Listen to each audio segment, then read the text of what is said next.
그러므로 우리는 긍휼하심을 받고 때를 따라 돕는 은혜를 얻기 위하여 은혜의 보좌 앞에 담대히 나아갈 것이니라. 아멘. 네, 오늘 다음 세대 예배지만 복음생명 28번째 에서 말씀 나누고 우리 다음 세대 위해서 기도하도록 하겠습니다. 네, 우리 지난주까지 십자가 복음 나누었고 또 장사 복음을 나누면서 장사 복음이 애벌레가 번데기가 되어서 나비가 되는 것으로 신학자들이 이렇게 비유를 했는데 그 실제로 액체가 되어서 나비가 되는 그 모습이 정말 그 복음의 비밀과 많이 유사합니다. 네, 그 다윗의 인구 조사를 봤을 때 다윗이 참 놀라운 것은 뭐 거룩해서가 아니라 자기 죄를 그렇게 잘 인식하고 깨달을 수 있고 인정할 수 있을까라는 것이 참 훌륭합니다. 특별히 인구 조사를 하고 나서 하나님 왜 이렇게까지 심판합니까? 라고 하지 않고 하나님 이 심판이 옳고 근데 그 심판을 제가 받아야 됩니다. 이렇게 기도를 하는데 근데 오히려 이제 그 기도가 오히려 반전을 일으켜서 하나님께서 제사를 드리라고 했고 그때 하늘에서 불이 내려오면서 다윗의 인생에 다윗 정말 예배자의 대표지만 가장 영광스러운 예배가 그렇게 진멸받아서 회개하고 심판을 받을 그때 하나님이 하늘에서 불을 내려 응답하시고 그곳에 성전을 세우셨습니다. 그래서 성경에는 심판으로 구속한다라는 말씀이 생각보다 굉장히 많습니다. 의로 세계를 심판하시고 진리로 백성을 심판하신다. 시편 96편 13절에 그가 임하시되 땅을 심판하러 임하실 것임이라 그가 의로 세계를 심판하시며 그의 진실하심으로 백성을 심판하시리로다. 그럼 왜 심판하냐고 그랬을 때 이사야 26장 9절에 세계의 거민이 그때 의를 배운다 이렇게 말하고 또 시편 9편 16절에는 하나님이 심판을 통해 자기를 알리신다 이렇게 말씀하셨고 이사야 1장 27절에도 시온은 정의로 구속함을 받고 그 돌아온 자들은 공의로 구속함을 받으리라. 그래서 정의와 공의는 사실은 죄에 대한 심판을 말하는데 그 정의와 공의로 심판으로 오히려 구속함을 받는다 이렇게 말씀하고 있어요. 그래서 말씀 없이 세워진 삶이 모래 위에 지은 집과 같은데 그 모래 위에 지은 집을 무너뜨리는 것이 하나님의 공이고 그리고 그 공의 다음에 하나님 다시 반석 위에 집을 짓는 것이 하나님의 은혜입니다. 근데 어떻게 이제 집을 짓느냐고 그랬을 때 심판을 받아들이고 말씀으로 살 때 반석 위에 집이 지어집니다. 그러면 하나님이 계속 심판한다라는 말씀이 너무 많은데 물론 최후의 심판도 있지만 심판하시는 하나님의 마음은 어떠냐라고 했을 때 예수님을 통해서 알 수 있습니다. 예수님이 예루살렘에 입성하면서 그 예루살렘을 보시면서 이렇게 우셨어요. 누가복음 19장 41절에 한번 같이 읽어볼래요? 시작. 가까이 오사 성을 보시고 우시며 이르시되 너도 오늘 평화에 관한 일을 알았더라면 좋을 뻔하였거니와 지금 내 눈에 숨겨졌도다. 네, 여기 예수님이 역설적으로 말하는 건데 평화에 관한 일은 사실 예루살렘이 이제 멸망하는 것에 대해서 말합니다. 여기 평화 샬롬은 평안 이런 뜻도 있지만 종말론적인 구원이라는 뜻이 있어요. 네가 심판을 지나서 종말론적으로 구원받는 거에 대해서 알았더라면 좋았을 텐데 하나님의 심판이 임하고 있다라는 것을 네가 알았다라면 좋았을 텐데 만약에 알았으면 어떻게 됐겠어요? 다윗처럼 했겠죠. 다윗처럼 우리가 하나님 앞에 진멸받아 마땅합니다라고 다윗처럼 회개를 했다라면 오히려 예루살렘이 하나님의 성전으로 지어질 텐데 하나님의 심판에 대한 것을 모르니까 모를 뿐만 아니라 어떻게 했어요? 지금 예수님이 봤을 때는 이미 이 땅은 심판받아서 로마에서 멸망하게 될 텐데 이스라엘 백성들은 회개하는 대신에 예루살렘은 예수님을 십자가에 못 박았잖아요. 그렇죠? 거짓 정인을 씌우고 시기하고 이방인을 동원하고 온갖 악한 수법으로 그리스도를 못 박았어요. 예수님이 그리스도라는 걸 몰랐다고 할지라도 악한 수법으로 그렇죠? 부정한 방법으로 십자가에 못 박잖아요. 그러니까 이미 멸망받을 만큼의 죄악이 관영한데 거기다가 회개 대신에 오히려 예수님을 십자가에 못 박는 거 이유가 뭐라고요? 네가 심판에 관한 일을 알았더라면 그렇게 하지 않을 텐데. 근데 예수님은 아유 잘됐다, 이 심판받을 것들, 이렇게 좋아한 게 아니라 예루살렘의 그 심판을 보시고 우셨다라고 돼 있어요. 그러니까 당연히 심판하시는 하나님의 마음은 기쁘지 않죠. 근데 그 심판을 통해서 구속이 되기 때문에, 심판을 통해서 하나님의 의가 나타나고 다시 회복될 수 있기 때문에 우시면서도 하나님이 우리를 심판하십니다. 그래서 무덤은 심판이 집행되는 장소이면서 자기 의로 세워지는 장소예요. 네, 그래서 여기 우리 다음 세대들, 하원아, 하준아, 유진이, 유승이도 징계가 안 좋잖아, 그렇지? 네. 근데 지금 이 시대는 혼내는 거는 무조건 나쁘다라는 좀 그런 나쁜 인식을 가르쳐주고 있어요. 그러니까 징계는 하나님도 아파하시고 매 맞는 백성들도 힘든 건 맞지만, 징계가 구속을 하고 징계가 바로잡고 징계가 우리의 삶을 좋게 하는 기능이 분명히 있어요. 근데 이게 너무 부정적으로 되니까 무조건 잘해주는 선생님이나 어른들은 좋은 사람, 혼내고 징계하는 사람은 나쁜 사람, 이런 공식을 이제 우리 다음 세대가 가질 수가 있어요. 그렇죠? 근데 실제로 살아보면 물론 사랑으로 잘해주는 게 어려워요. 인간은 이기적이니까. 근데 진짜 어려운 거는 제 생각에는 징계하면서 사랑하기가 진짜 어려운 것 같아요. 열받아서 징계하는 건 그렇게 어렵진 않은데, 사랑으로 징계한다라는 게 사실은 더 높은 수준의 사랑이고, 그렇죠? 사랑해서 이뻐서 잘해주는 것보다 사랑하는데 징계하는 게 사실은 진짜 어려워요. 그래서 사실은 하나님은 더 높은 사랑, 예수님이 우시면서, 왜냐하면 진노하면서 저거 죽여버려야겠다라고 혼내는 거는 또 쉬워요. 인간이 죄인이니까. 근데 진짜로 내가 사랑하고 진짜로 잘 되기를 원하는데 징계를 하는 거는 사실은 굉장히 어려운 사랑이거든요. 사실은 그런 사랑이, 물론 이제 나쁜 사랑도 있기 때문에, 그러나 징계할 때 사랑으로 징계한다라고 했을 때는 그것이 아프고 싫지만 사실은 그게 진짜 사랑이고, 그 사랑이 진짜 잘 안 되더라고요. 어떻게 내가 징계하면서도 여전히 사랑하면서 여전히 축복하면서도 혼을 내거나 화를 낼 수 있을까? 사실은 그 사랑을 우리는 온전히 하기 힘든데, 그래서 하나님도 인간은 그걸 잘 못한다라고도 했어요. 사실은 그래서 우리가 혼을 낼 때 사실은 조심해야 되는데, 우리는 그걸 다룰 만큼 성숙한 사랑이 부족하기 때문이에요. 그런데 하나님은 사실은 사랑으로 잘해주는 것보다 더 어려운 게 사랑으로 징계하는 것인데, 그래서 사실 우시면서 하는 그 징계하는 사랑이 사실은 더 깊은 사랑이라는 것을, 매 자체는 싫지만 우리가 하나님 그것은 감사합니다라고 사실은 해야 되는 거죠. 믿는 자에 대한 심판의 미시파트는 바른 길로 인도하다, correct라는 교정하다라는 뜻이 있습니다. 그래서 하나님의 심판은 순전하게 미워해서 하는 것이 아니라 교정하고 바른 길로 인도하기 위해서 하는 것이고, 바른 길로 인도하는데 사실 징계나 훈계는 잠언을 비롯해서 우리의 삶에서도 반드시 필요한 요소입니다. 그래서 마음이 정직한 자는 심판을 받아들이고 따른다고 그랬어요. 우리 시편 94편 14, 15절 읽어볼게요. 시작. 여호와께서는 자기 백성을 버리지 아니하시며 자기의 소유를 외면하지 아니하시리로다. 심판이 의로 돌아가리니 마음이 정직한 자가 다 따르리로다. 심판이 의로 돌아간다, 이 말이 좀 어려운데 NIV에서는 심판은 의를 기초로 다시 세웁니다, 이렇게 번역했어요. 그러니까 심판은 의를 기초로 다시 세우기 때문에 어떻게 한다고요? 마음이 정직한 자는 따른대요. 동의하고 받아들인다라는 거예요.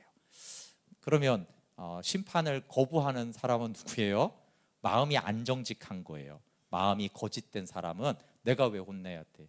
내가 왜 징계를 받아야 돼? 이렇게 하는데, 정말 마음이 정직한 사람은 그래, 징계 받을 만했지, 내가 심판 받을 만한 이를 했지라고 하는 거예요. 그러면 시편 32편에서는 마음이 정직한 자가 누구냐 하면, 솔직하고 이런 사람이 아니라 죄를 깨닫고 자복하는 자를 마음이 정직한 자라고 그래요. 내가 내 죄를 깨닫고 자복하는 자가 마음이 정직한 자인데 그 대표적인 인물이 다윗입니다. 다윗은 정말 죄를 깨닫고 자복하는 부분에 있어서 정말 훌륭한 부분이 있습니다. 그래서 밧세바를 범하고도 회개하는 부분이나 인구조사를 하고 회개하고 심판을 받아들이는 그 태도가 비록 죄는 범했지만 하나님이 다윗을 기뻐하는 것이 다윗이 마음이 정직하잖아요. 마음이 정직하다는 죄를 안 짓는 사람이 아니라 자기가 범한 죄를 하나님이 보는 것처럼 깨닫고 인정하는 건데, 다윗은 그래서 죄를 안 짓는 본이 아니라 마음이 정직한 사람의 본입니다. 그래서 무덤에서 자기 죄를 깨닫고 회개하고 심판할 때 말씀의 빛이 비추어져야 합니다. 우리 오늘 보면 히브리서 4장 12, 13절을 읽기 이전에 여러분 한번 다윗을 한번 생각해 보세요. 다윗이 위대한 믿음의 사람이잖아요, 그렇죠? 그리고 정말 회개하고 심판도 다 훌륭한데, 그렇지만 다윗이 언제 그렇게 했는지를 기억해 보세요. 다윗이 밧세바를 범하고 우리야를 모의 살해한 다음에 회개를 언제 하죠? 하나님의 말씀이 나단 선지자를 통해서 찌르기 전까지는요, 마음이 정직해지지를 못했어요. 그리고 인구조사도 마찬가지인데, 인구조사도 물론 이제 보고할 때도 깨달았지만 사실은 갓 선지자가 와가지고 이 죄가 이만큼 심각해서 심판이 임한다라고 하기 전까지는 그 죄의 심각성을 깨닫지를 사실은 못했어요. 그러니까 성경에서 가장 잘 회개하고 자기 죄를 인정하고 심판을 받아들여서 오히려 심판을 통해서 하나님이 생명과 성전을 짓는 이 다윗이라는 인물이 딱 회개하는 터닝 포인트가 있는데, 그가 자기 스스로 자각해가지고 양심의 기능으로 내가 이런 죄를 짓고 이렇게 한 게 아니고, 물론 이제 죄책감은 있었겠죠. 그냥 인간의 우리처럼. 그런데 우리와 같은 그냥 그런 죄책감에서 하나님의 말씀이 딱 비춰질 때 그 말씀에 살아있고 운동력이, 즉 지금 히브리서 4장 12절 13절이요, 다윗에게 그대로 일어났다라는 거예요. 그러면서 다윗이 아주 놀라운 회개의 자리로 들어가거든요. 그래서 히브리서 4장 12, 13절을 우리 봉독할 때 다윗에게 나단 선지자와 갓 선지자가 가서 말씀을 선언했을 때 정말 이렇겠구나라는 것을 한번 같이 4장 12, 13절 읽어볼게요. 시작. 하나님의 말씀은 살아있고 활력이 있어 좌우의 날선 어떤 금보다도 예리하여 혼과 영과 및 관절과 골수를 찔러 쪼개기까지 하며 또 마음의 생각과 뜻을 판단하나니 지으신 것이 하나도 그 앞에 나타나지 않음이 없고 우리의 결산을 받으시리에 눈앞에 만물이 벌거벗은 것 같이 드러나느니라. 정말 다윗의 그 태도를 보면 이게 그대로 됐다는 걸 알 수 있어요, 그렇죠? 하나님의 말씀이 다윗의 혼과 영과 관절과 골수를 확 찔러서 칼이 막 후벼 파듯이 완전히 이렇게, 이거는 그 도살할 때 이렇게 다 뼈까지 다 바르는 거를 말하는데, 그렇게 완전히 이렇게 그 영혼의 어둠의 실체를 다 하나님의 말씀이 확 이렇게 폭로하잖아요. 그러니까 벌거벗은 것 같이 하나님의 심판대 앞에 딱 서는 거예요. 근데 참 나단 선지자도 대단하죠. 가가지고 다윗 왕이에요. 그래도 왕한테 죽을 수도 있잖아요. 죄를 지었다고 생각하지 않으십니까? 이렇게 제안하거나 이렇게 하지 않고 쫙 이제 예화를 든 다음에 그 놈이 죽을 놈인데 누구냐, 그러니까 뭐라고 말합니까? 당신이 그 놈이요. 그래서 다 그 그림 그린데 보면 이렇게 손가락질을 이렇게 삿대질을 하거든요. 나단이 다윗 삿대질하면서 네가 그 놈이다 이렇게 이제 그러니까 이 말씀을 선포하기 때문에 그래요. 다윗을 확 찌르는 거죠. 그리고 다윗이 그게 비수처럼 칼처럼 말씀의 검으로 확 이제 뚫리면서 갑자기 엎드리면서 옳다고 하면서 전적으로 그 앞에 회개를 합니다. 어떤 핑계도 합리화도 되지 않아요. 여러분, 모든 인간의 죄에는 핑계거리와 합리화거리가 솔직히 있잖아요. 죄는 있지만, 그런데 다윗이 그 말씀이 확 비추니까 어떤 핑계와 합리화가 없이 전적으로 맞습니다. 그리고 내가 죽일 바로 그 놈입니다 라고 하고 하나님의 어떤 심판도 받아들이겠다고 정직하게 반응합니다. 그러니까 말씀이 없이는 또 이런 회개가 불가능하다는 것도 우리가 알아야 됩니다. 그래서 말씀 없이 나는 잘 회개할 수 있어. 말씀 없이도 나는 내 죄를 잘 깨달을 수 있어. 말씀 없이도 나는 하나님이 어떻게 생각하는지 알 수 있어. 이렇게 생각하는 거는 되게 오만한 거예요. 우리가 다윗보다 더 나는 영적으로 정직하고 깨어있다 이렇게 생각하는 것인데, 다윗조차도 말씀이 그렇게 찌르기 전까지는 그냥 우리가 가지고 있는 일반적인 양심의 가책, 죄책감 이 정도 이상을 하지 못했어요. 그런데 하나님이 은혜의 보좌로 이끄는데 여기에 두 가지가 은혜의 보좌로 이끕니다. 그것이 하나는 심판대 앞에서 말씀으로 벌거벗는 것이고, 두 번째는 예수님의 궁유를 의지하는 거예요. 그러면서 이제 말씀으로 완전히 이렇게 다 후벼 파서 쪼갠 다음에 15절은 반대로 뭘 말합니까? 예수님이 우리의 연약함을 다 동정한다라는 거예요. 궁휼히 여기시는 하나님. 그러니까 이게 완전히 극과 극인데, 하나는 완전한 하나님의 진노 가운데 다 발가벗겨서 완전히 해체를 시켜서 동물을 도살해서 완전히 해체시키듯이 그렇게 드러내시고는 꼼짝없이 난 죽었구나, 진멸이구나라고 했는데, 바로 예수 그리스도의 체휼, 우리와 함께 하시는 궁휼, 그래서 16절에 궁휼하심을 받고라고 하면서, 그런데 그 심판대 앞에서 벌거벗음과 함께 예수님의 크신 궁휼을 의지할 때 우리가 하나님의 은혜의 보좌로 나아간다. 근데 이것도 마찬가지죠. 여러분, 하나님의 궁휼과 사랑을 우리가 말씀을 보지 않으면요, 하나님의 사랑을 또 우리는 잊어먹어요. 그래서 우리가 하나님의 말씀을 대할 때만 그렇지, 내가 그런 죄인이지. 그리고 그 말씀을 대할 때만 그렇지, 하나님은 궁휼의 하나님이지 라고 하게 되거든요. 그러니까 둘 다 말씀 앞에서만 우리가 은혜의 보좌로 나아갈 수 있어요. 이 말씀이 다윗을 보면은 이게 심판이 의를 기초로 다시 세운다라는 말씀이고, 이렇게 말씀이 심판을 받고 궁휼하심을 통해서 은혜의 보좌 앞에 나아갈 때 다윗의 마음 안에 성전이 지어지잖아요, 그렇죠? 네, 그래서 다윗이 말씀으로 성전을 지었다라는 것을 알 수 있어요.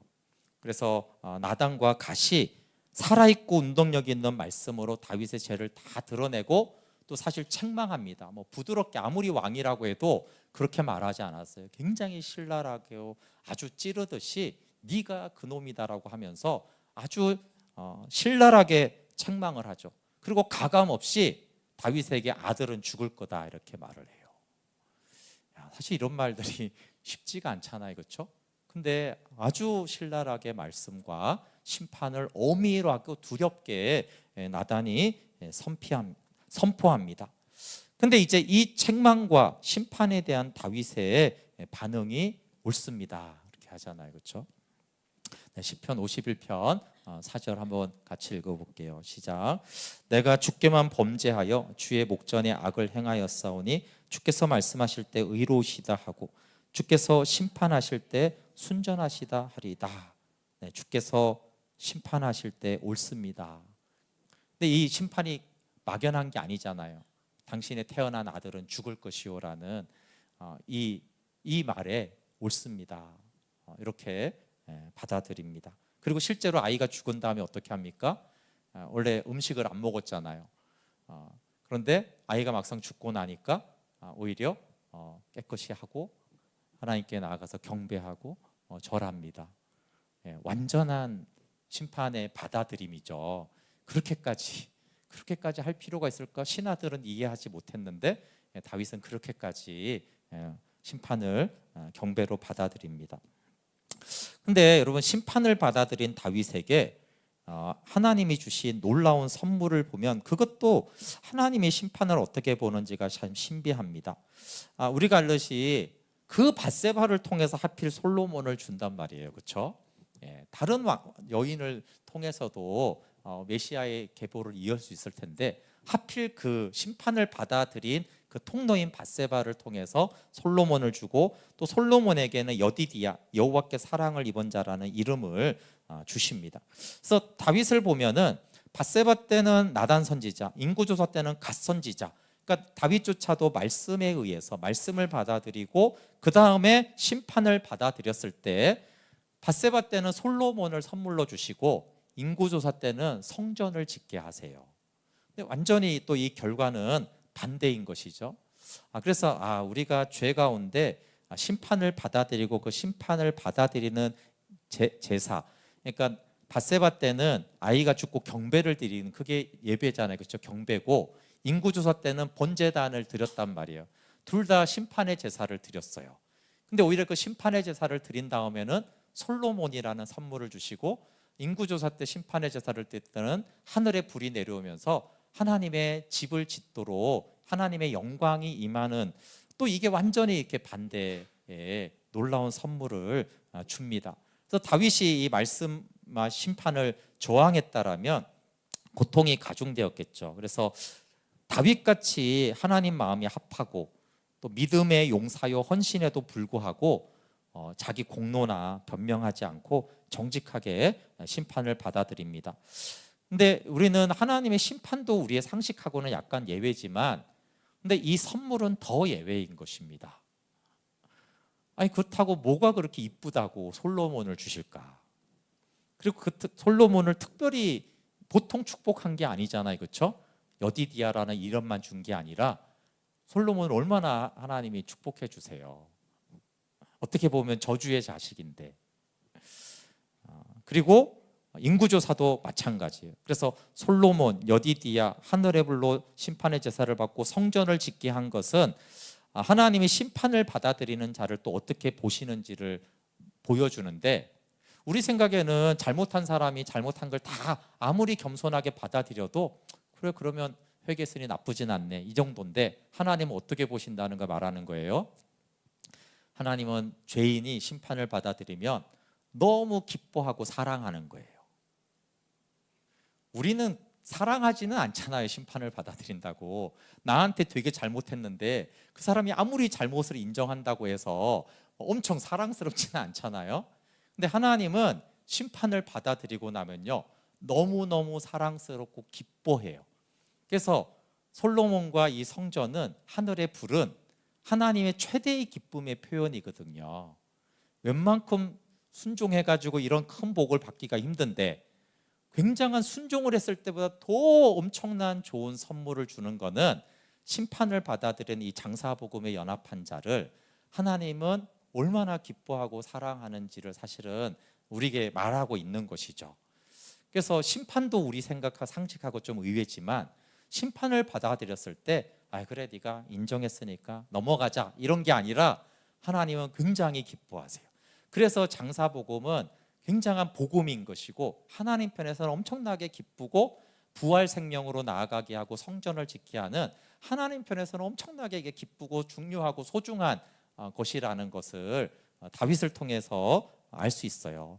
그래서 우리는 찝찝해도 우리가 심판을 받아들이면 하나님 막 진짜 기뻐하고 즐거워하고, 그래 너무 잘했다 이러면서 얼마나 우리를 기뻐하는지 모릅니다. 이것이 다윗을 통해서 우리에게 다윗의 그 겸손도 있지만 하나님이 다윗을 다루는 것을 통해서, 대하는 것을 통해서 알 수 있습니다. 네, 하나님 보시기에 복 있는 사람은, 우리가 시편 1편 1, 2절, 이게 메시지도 중요하지만 시편의 시작이 이렇게 된다라는 것도 중요하죠. 우리 한번 읽어볼게요. 시작. 복 있는 사람은 악인들의 꾀를 따르지 아니하며 죄인들의 길에 서지 아니하며 오만한 자들의 자리에 앉지 아니하고 오직 여호와의 율법을 즐거워하여 그의 율법을 주야로 묵상하는 자로다. 네, 복 있는 사람은 말씀을 주야로 묵상하는 자인데, 그들에게 어떤 현상이 나타나요? 여기 악인들의 꾀를 따르지 않고 죄인들의 길에 서지 않는 것은 옛사람으로 살지 않는 것이고, 또 이게 오만한 자의 자리에 앉지 않는다라는 것은 자기 주장 의지를 내려놓게 된다라는 거예요. 그래서 십자가를 처리한 옛사람과 자기 주장 의지가, 그 실제적인 효력이 말씀을 주야로 묵상하는 자들이 이 복음의 효력을 누리게 된다라고 말합니다. 그래서 묵상의 열매는 두 가지인데, 하나는 죄인의 길에 서지 않고 복 있는 자리에 있는 것이고요. 근데 이제 5절도 사실은 묵상의 열매 중에 하나예요. 5절에 뭐냐면 심판을 견딘다라는 거예요. 1장 5절 읽어볼게요. 시작. 그러므로 악인들은 심판을 견디지 못하며 죄인들이 의인들의 모임에 들지 못하리로다. 여러분, 다윗이 죄인인 거는 맞는데 말씀이 이렇게 비추고 찔렀을 때 회개하고 심판을 받아들였어요. 근데 시편 1편을 보면은 다윗이 뭘 했기 때문에 그나마 그게 된 거예요? 복 있는 사람이고 말씀을 묵상한 사람이기 때문에 그래요. 말씀을 묵상하지 않으면 어떻게 된다고요? 심판을 견디지 못한다고 그랬어요. 심판을 부정하거나 심판이 집행되는 것을 견디지 못하고 반항하고 막 도망가고 이렇게 한다고 돼 있어요. 근데 다윗이 심판을 견디잖아요, 그렇죠? 심판을 그대로 견디고 다 받아들이는 것은 그가 의인이었다라는 걸 오히려 말하는 거예요.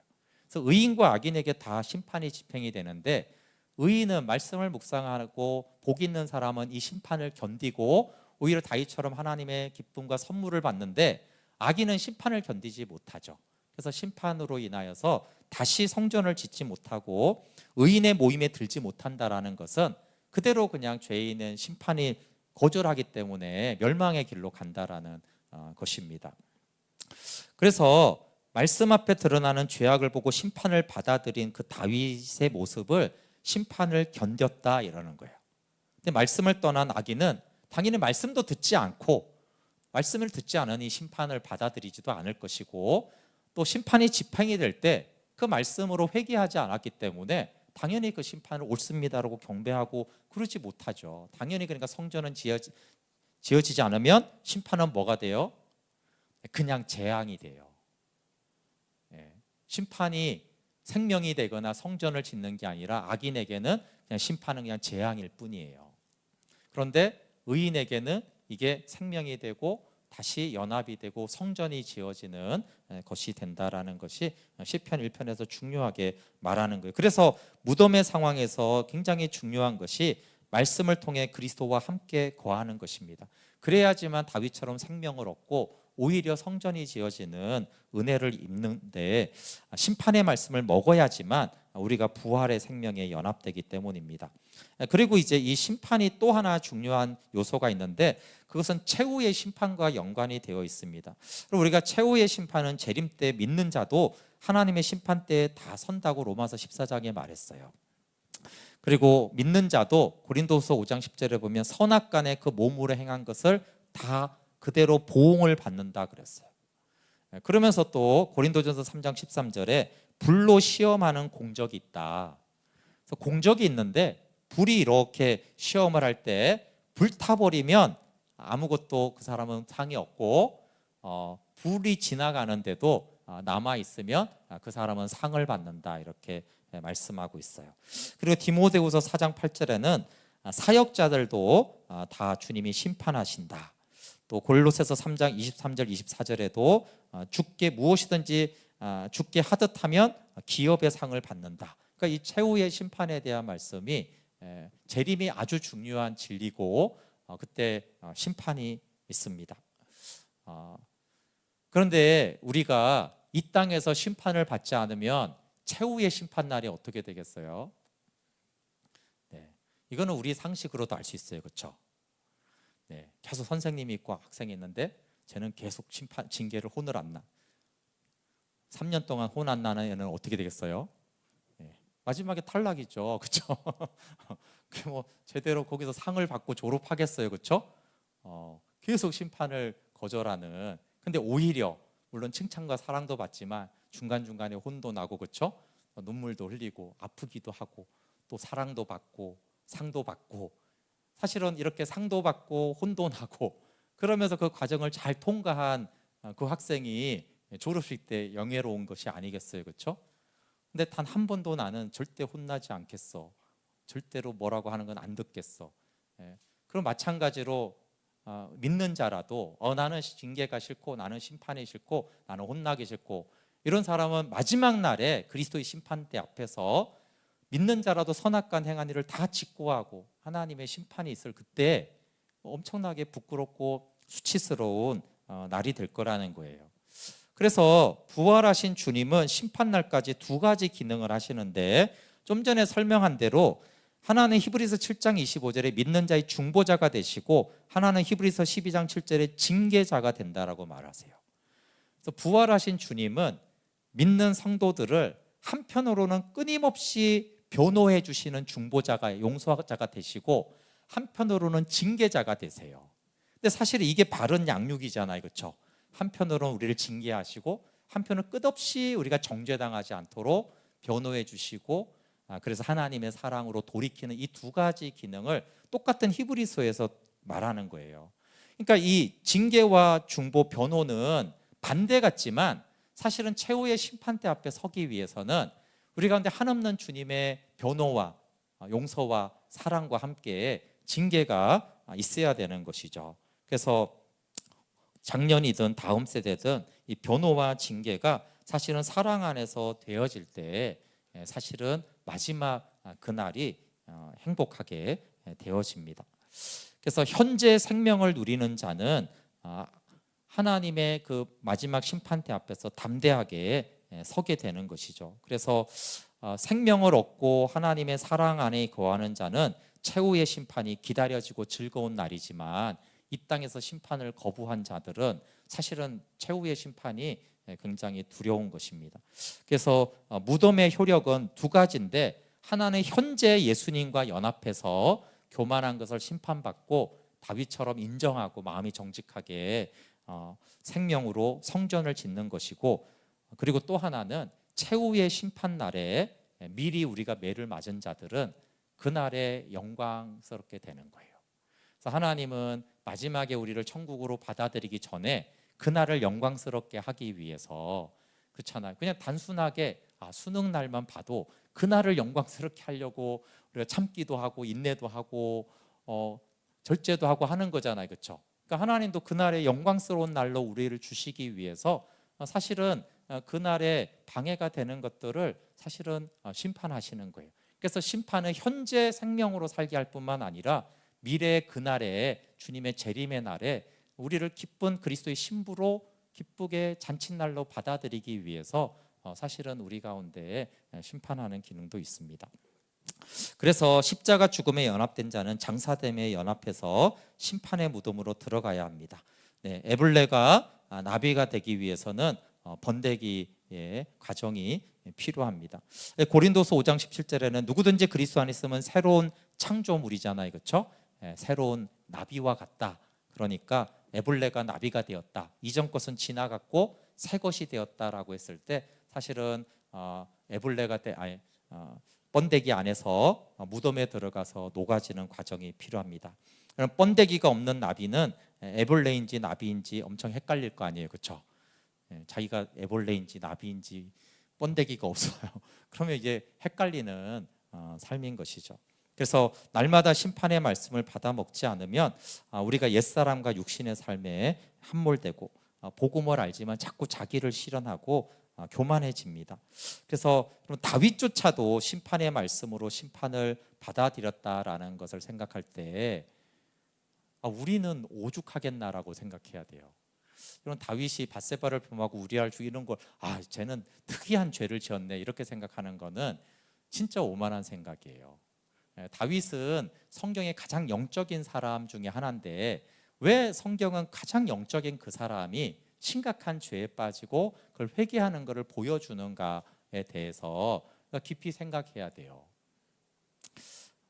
다윗이 그랬다라면 나는 볼 것도 없다라는 거예요. 그리고 바울조차도 나는 날마다 죽노라라고 그가 내가 표대를 향해서 나는 이루지 않고 나는 달려가고 있다. 바울이 그렇게 말했다라면 우리는 뭐 더 관찰할 사실 필요도 없을 정도로 사실은 당연한 것입니다.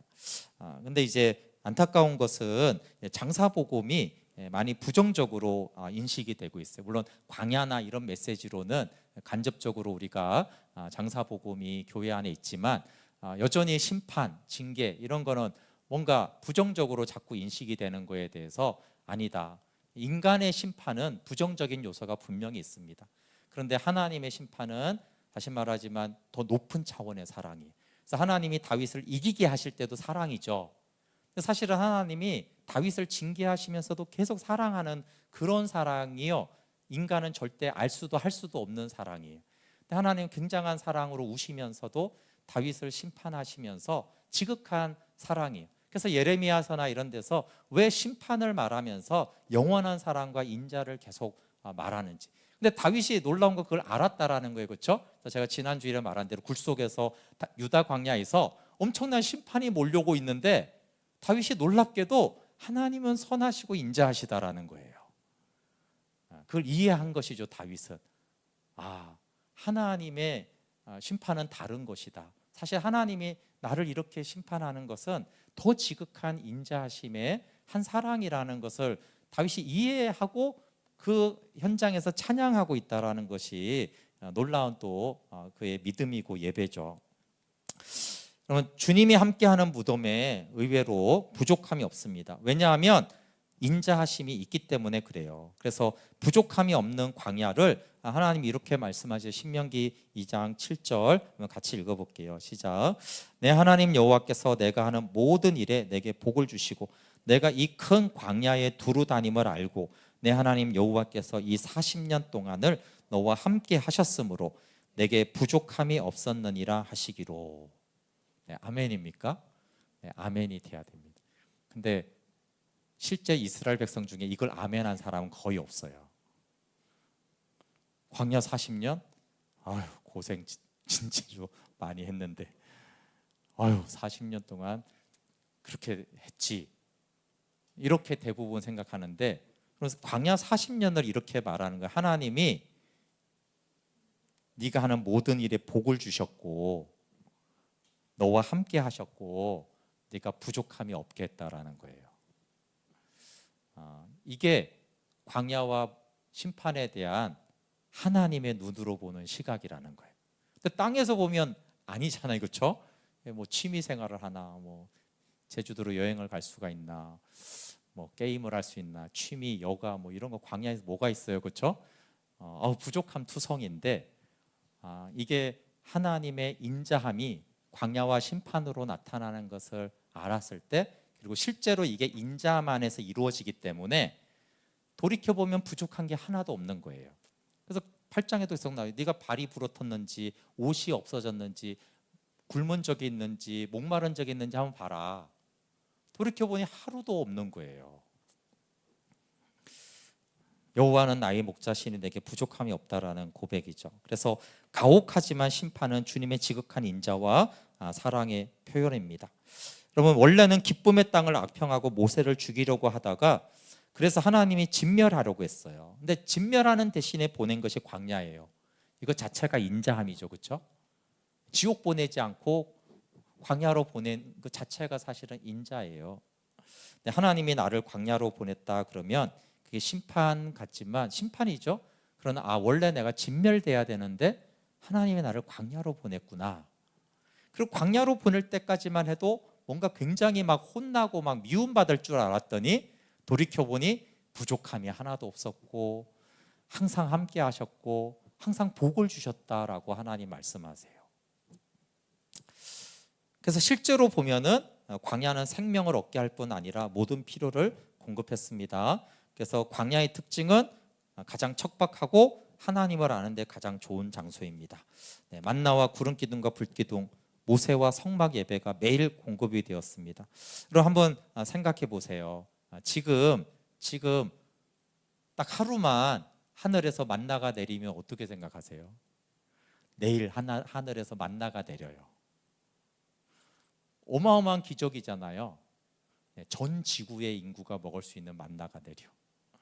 그리고 딱 하루만 구름 기둥과 불 기둥이 함께해요. 여름이 엄청 더운데 갑자기 구름이 쫙 오더니 시원하고, 딱 하루만 겨울에 엄청 추운데 불 기둥이 오더니 되게 따뜻한 거예요. 여러분, 이런 표적은 딱 하루만 있어도 엄청난 기적과 표적이잖아요. 근데 광야는 보기에 따라 당연히 가장 척박하고요. 근데 보기에 따라서 어마어마한 기적이 단 하루도 끊이지 않고 있었던 곳이 광야예요. 그래서 광야를 어떻게 볼 거냐? 심판과 무덤을 어떻게 볼 거냐? 보기에 따라 여긴 지옥이고 너무 고통스럽고 정말 재미없고 힘들다. 그게 맞아요. 사실이죠. 근데 이쪽에서 보면 이것만큼 하나님의 인자와 사랑과 돌봄과 부족함이 없도록 그렇게 하셨구나 라고 하는 곳이 광야예요. 그리고 광야의 진짜 목적은 뭐예요? 뭐 편하게 하느냐, 기적이냐 이런 게 아니라 하나님을 아는 최적의 장소죠. 뭐 오늘날로 말하면 얼마 전에 어떤 청년이 톡을 보냈더니 잘 지내냐 그랬더니 뭐 휴가를 왔는데 여기는 뭐 자연을 즐기라고 TV도 없고 아무것도 없어요. 이렇게 말을 해요. 네, 그렇죠. 그런 곳이죠. 컴퓨터도 없고 스마트폰도 없고 TV도 없고 아무것도 없는 오직 하늘에서 내리는 하늘의 만나와 메추라기와 구름기둥, 하나님의 임재를 상징하는 구름기둥과 불기둥 외에는 아무것도 없어요. 뭐 치킨도 없고 피자도 없고 축구도 없고 야구도 없고 여가 생활할 게, 취미 생활할 게 하나도 없어요. 그런데 우리가 현재도 그런 곳에 우리가 있으면 어떻게 느껴요? 진짜 재미없지만 하나님 알기 딱 좋은 장소구나. 말씀 묵상하기 딱 좋은 장소구나. 예배하기 딱 좋은, 그거 맞잖아요, 그렇죠? 사실은 이제 광야는 우리를 즐겁게 하는 장소가 아니라 정말 하나님만 알 수 있도록 가장 좋은 장소가 심판의 자리입니다. 그래서 보기에 따라서 육신으로는 힘든 곳이지만 영적으로는 하나님의 사랑과 유익한 곳이다라는 것입니다. 우리 함께 같이 찬양하고 기도하겠습니다.